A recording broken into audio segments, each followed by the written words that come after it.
السلام عليكم، يعطيكم ألف عافية. طبعا بهذا الفيديو بدي أحكي لكم كيف نسجل حساب شخصي على إتسي، وبناء عليه بعدها نفتح حساب المتجر. قبل ما نبدأ خلونا نكسب الصلاة على النبي، وما تنسى تعمل اشتراك ولايك للفيديو وتفعل زر الجرس ليوصلك كل جديد. اسمحوا لي أعرفكم عن حالي. معكم شريف حمدان من قناة مس فلورا. بساعدك في تنمية أعمالك عبر الإنترنت، من تسويق وتصميم، تجارة إلكترونية، صناعة المحتوى، بوابات الدفع، وكثير من هاي الأمور. إذا أنت مهتم بهذا الموضوع ركز معي لنهاية الفيديو. أول شغلة لازم نعملها نبحث على جوجل على متصفح اسمه فايرفوكس بورتابل، يعني البرنامج بيكون محمل شو اسمه اوفلاين مش اونلاين. نضغط على اول صفحة وبنكبس له على داونلود. طبعا تختار وين بدك يتم التحميل، انا حملته مسبقا ايوه على سطح المكتب. بنيجي بنعمل هون تشغيل كمدير، نيكست. هون راح يتسطب على السي، لازم نغيره نحطه مثلا على الدي او على الاي، ونحط له نيو فولدر، نكتب فاير فوكس، وبعدها بنعمل انستول، يعني نتأكد انه مش على السي. بعد ما يخلص هيك بنحط على الصح اساس نشغله. ودايما بدنا نخلي كل شغلنا على اتسي عن طريق هذا المتصفح، يعني ما نفتح اتسي نهائيا على اي متصفح تاني، فقط على هذا المتصفح. خليني اورجيكم كيف التسجيل بالموقع. برجع هون بعمل له عند ساين ان، في كلمة هون كلمة تسجيل، بضغط عليها وبحط له الايميل وبحط له الاسم تبعي مثلا بشار. الباسورد برضو بختارها، خلينا نختار هاي، وبعمل له تسجيل.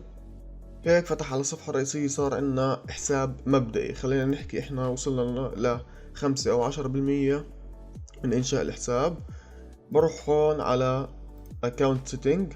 زي ما انتم شايفين في شوية إعدادات لازم نعملها، وأهم إعداد اللي هو كود التفعيل تبع الإيميل. بكون واصلك على الإيميل تبعك رسالة تأكيد. برجع على الإيميل بعمل ريفرش، زي ما انتم شايفين هاي الرسالة وصلتنا، تأكيد حسابك على إتسي. بنعمل له confirm account، هيك بحكي لك تم تأكيد الإيميل. بنرجع على الأكاونت سيتنج، زي ما احنا شايفين هون صارت confirm.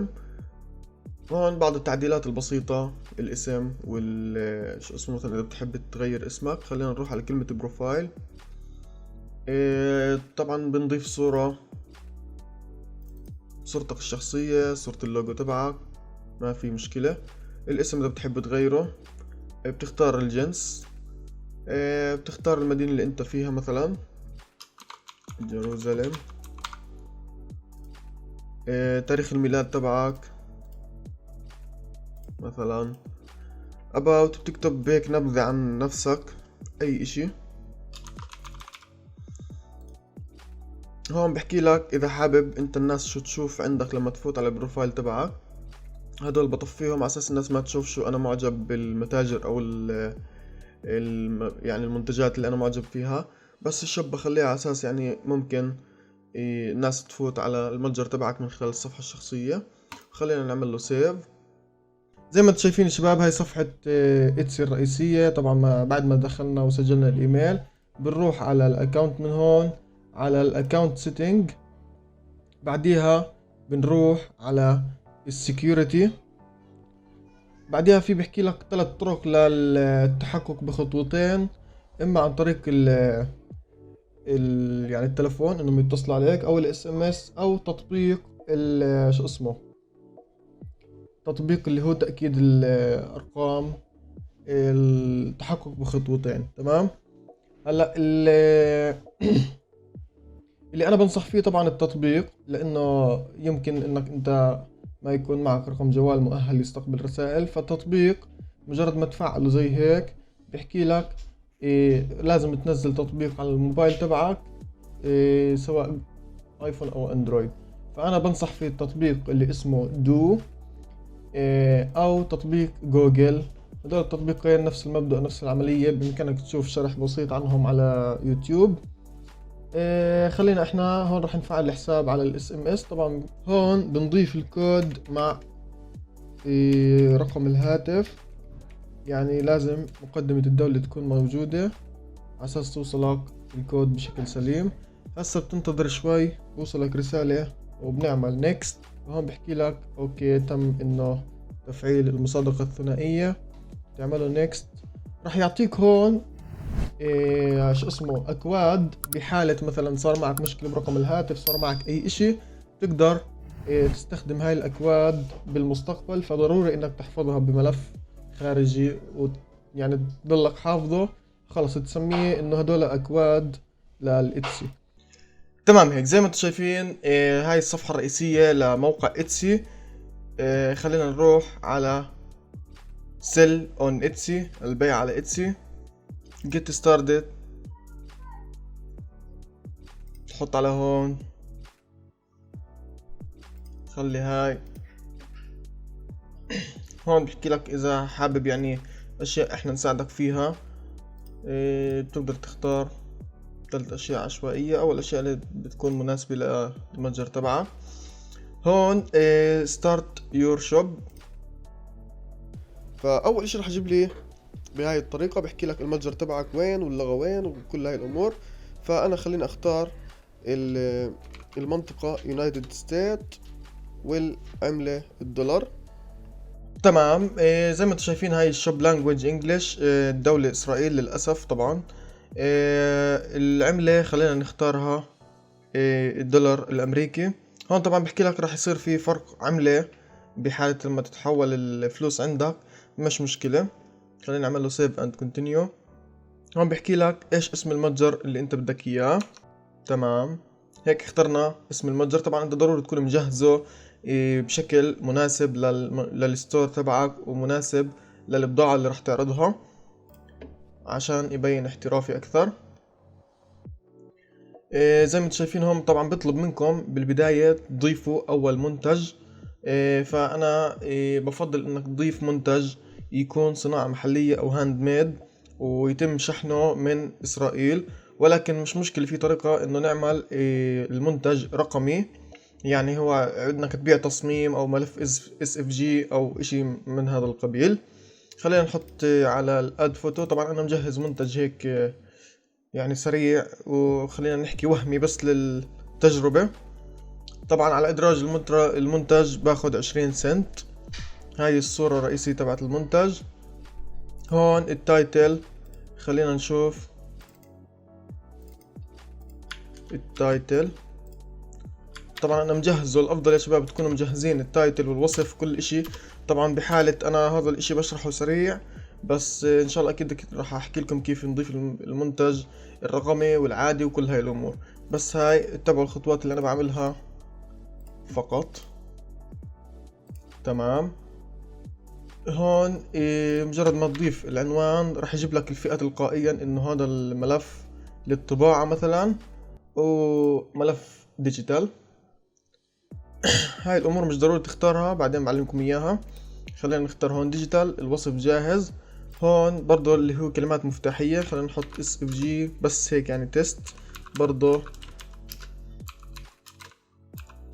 هاي لها شرح مطول راح نتطرق له. خلي السعر يكون مثلا $3. الكمية لو كانت 2 أو 5 مش مشكلة. هون اللي هو الملف الأصلي اللي راح يتم تحميله لما الزبون يشتري SFG. هيك احنا ضفنا المنتج. خلينا نحكي له save and continue. هون بحكي لك حابب تضيف يعني منتجات كمان ولا خلاص لا احكي له بعدين. هون بكل بساطة بحكي لك انت بدك الحساب البائع تبعك بزنس ولا فردي. لا خليه فردي. الكاونتري تبعنا برضو للأسف إسرائيل. بنحط الاسم كما هو في بايونير.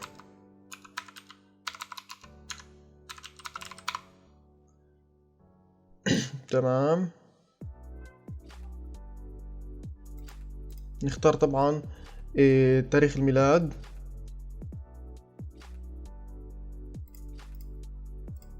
اوكي، هون اسم الشارع برضو انا مجهزه بالانفو. اوكي،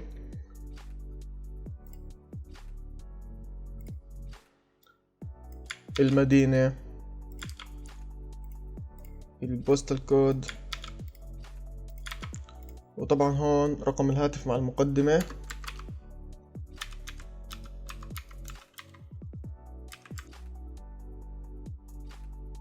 اللي هي بريطانيا، والبنك نيم والسورت كود هدول موجودين في البنك البريطاني في بايونير. خلينا نروح لحسابنا على بايونير ونسجل الدخول. بكل بساطة بتروحوا على حساب ال GBP حسابات الاستقبال، بتضغطوا على الحساب راح يطلع لكم تفاصيل الحساب، اسم البنك ورمز الترتيب ورقم الحساب. هون شو طالب منا؟ اسم البنك، بنيجي بنعمل له كوبي. اوكي، رمز الترتيب برضو بنعمل له كوبي. بنيجي رقم الحساب برضو بنعمل له كوبي، وبنحط له save and continue. هون طبعا بهاي الصفحة بطلب منك الوثيقة. طبعا للأسف ما بدعم الهوية الفلسطينية، فقط اللي هو رخصة أو جواز سفر. جواز السفر الفلسطيني طبعا مدعوم بدون أي مشاكل وعن تجربة، ولكن أنا حاليا راح أحط رخصة قيادة. وطبعا رخصة القيادة أنا مجهزها ومصورها بدون انعكاس وبدون أي شي، يعني تكون صورة واضحة وجودة عالية. خلينا نعمل له save and continue. اوكي، ما في اي مشكلة. طبعا هون بيحكي لك عن طريقة الدفع لازم تكون فعالة. خلينا نشوف من هون visit payment account، رح يظهر لك هاي الصفحة. ما تخاف، ما في اي مشكلة. ارجع رجوع لورا. بس كل اللي عليك هون بيحكي لك نظام الدفعات، كيف رح توصلك الدفعات. خليها زي ما هي، بعدين نتطرق لها بصفحات الشرح بداخل المتجر.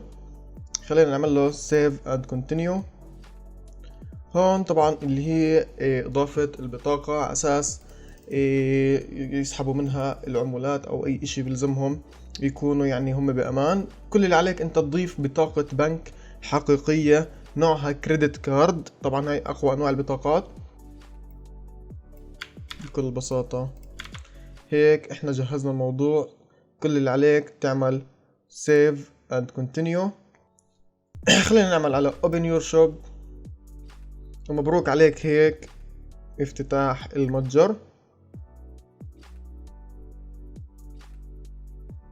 وخليني اورجيكم شغلة مهمة. لازم تروحوا على setting options، بعدين بنروح عند close shop.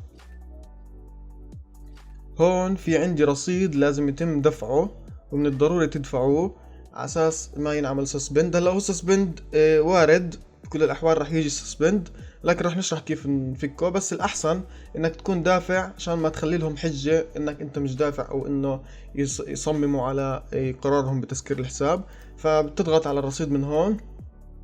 بكل بساطة بحكي لك كيف بدك تدفع شو اسمه الدفعة، باي بال أو اللي هو ماستر كارد. خليني أنا أدفع على الباي بال.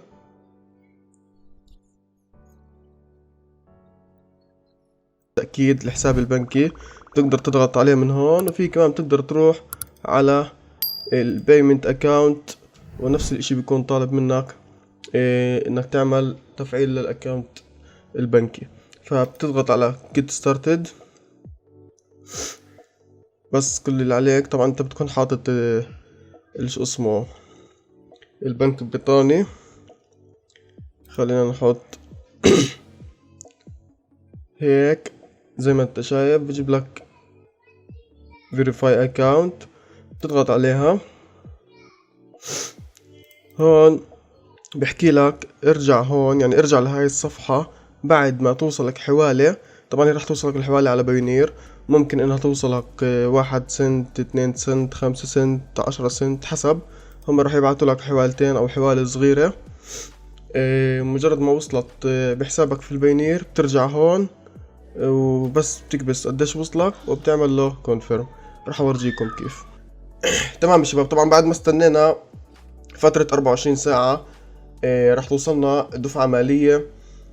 بنفتح على الايميل بنشوف قديش قيمة الدفعة، او من حسابنا في بايونير بكون وصلنا الدفعة. من هون بنقدر نشوف المبلغ.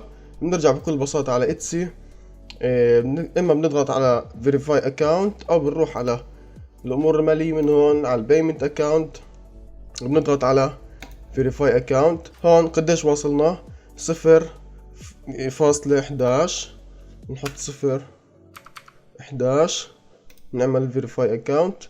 هيك بكل بساطة جاهز. بس خلينا نعمل ريفرش. هيك بكل بساطة صار الحساب مفعل. على أكيد بإمكانك تستلم أي دفعات لاحقة. إذا عندك سؤال أو استفسار اكتب لي تعليق أسفل الفيديو، وما تنسى تتابعني على مواقع التواصل الاجتماعي.